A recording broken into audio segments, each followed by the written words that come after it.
നമുക്കൊരു കപ്പ ബിരിയാണി തയ്യാറാക്കിയാലോ? അപ്പോൾ എൻ്റെ ചാനൽ ആദ്യമായി കാണുന്നവരാണെങ്കിൽ ഒന്ന് സബ്സ്ക്രൈബ് ചെയ്യണേ. ഞാനിതൊരു കുക്കറിലേക്ക് 4-4.5 കിലോനോളം ക്വാണ്ടിറ്റി വരുന്ന കപ്പ ഇട്ട് കൊടുക്കുന്നുണ്ട്. ഫ്രോസൺ ആണ് കേട്ടോ ഞാൻ യൂസ് ചെയ്തിട്ടുള്ളത്.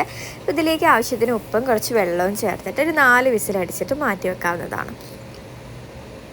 ഇനി ഇതിലേക്ക് ഞാനൊരു 2 കിലോ ബീഫാണ് എടുത്തിട്ടുള്ളത്. അതിലേക്ക് ഒരു 6 സവോള കട്ട് ചെയ്തത്, 2 ടീസ്പൂൺ ഇഞ്ചി വെളുത്തുള്ളി, ഒരു പിടി മല്ലിയില, 5-6 പച്ചമുളക്, 2-3 ടീസ്പൂൺ മല്ലിപ്പൊടി, 1-1/4 ടീസ്പൂൺ മുളക് പൊടി, 1/4 ടീസ്പൂൺ മഞ്ഞൾപ്പൊടി, 2 ടീസ്പൂൺ ഗരം മസാല, ആവശ്യത്തിന് ഉപ്പും ഒരു തക്കാളി ഇട്ട് കൊടുക്കുന്നുണ്ട്.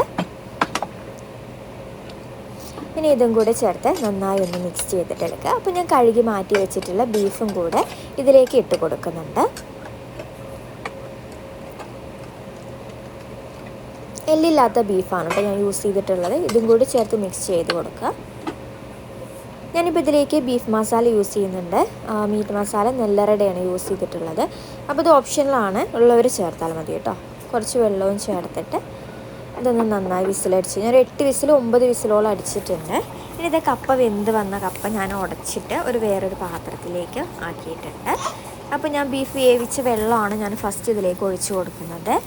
അപ്പോൾ ആ വെള്ളം ചേർത്തിട്ട് നന്നായി ഒന്ന് വേവിക്കുക എന്ന് പറഞ്ഞാൽ ജസ്റ്റ് ആ ചൂടിലൊന്ന് മിക്സാക്കി എടുക്കുക. കുറേശ്ശായിട്ട് നമുക്ക് എത്ര സ്പൈസി വേണമെന്നുണ്ടെങ്കിൽ കുറച്ചുകൂടി പെപ്പർ പൗഡർ, കുരുമുളകിൻ്റെ പൊടി ഈ സമയത്ത് ഇട്ട് കൊടുക്കാം. അതേപോലെ ഗരം മസാല ഞാൻ ഇതിലേക്ക് ഒരു 1/2 ടീസ്പൂണ് ഗരം മസാല ഇട്ട് കൊടുക്കുന്നുണ്ട് കേട്ടോ. അതും കൂടി ചേർത്തിട്ടാണ് ഇത് മിക്സ് ആക്കിയിട്ട് എടുക്കുന്നത്. അപ്പോൾ നല്ലൊരു ഫ്ലേവറും നല്ലൊരു സ്മെല്ലൊക്കെ നമുക്ക് വരും. പിന്നെ ഇതിലേക്ക് കുറച്ച് മല്ലിയില, ഒരു പിടി മല്ലിയിലയും കൂടി ഞാൻ ഇട്ട് കൊടുക്കുന്നുണ്ട്. അതും കൂടെ ചേർത്തിട്ട് നന്നായിട്ട് മിക്സ് ആക്കിയിട്ട് എടുക്കാം. അപ്പോൾ ഇത്രയേ ഉള്ളൂ, സിമ്പിളാണ്, നല്ല ടേസ്റ്റാണ്. ഇതുവരെ ആരും ട്രൈ ചെയ്യാത്തവരുണ്ടെന്നുണ്ടെങ്കിൽ ഉറപ്പായും ട്രൈ ചെയ്ത് നോക്കുക. വീഡിയോ ഇഷ്ടപ്പെട്ടാൽ സബ്സ്ക്രൈബ് ചെയ്യാൻ, ലൈക്ക് ചെയ്യാനും മറക്കരുത്.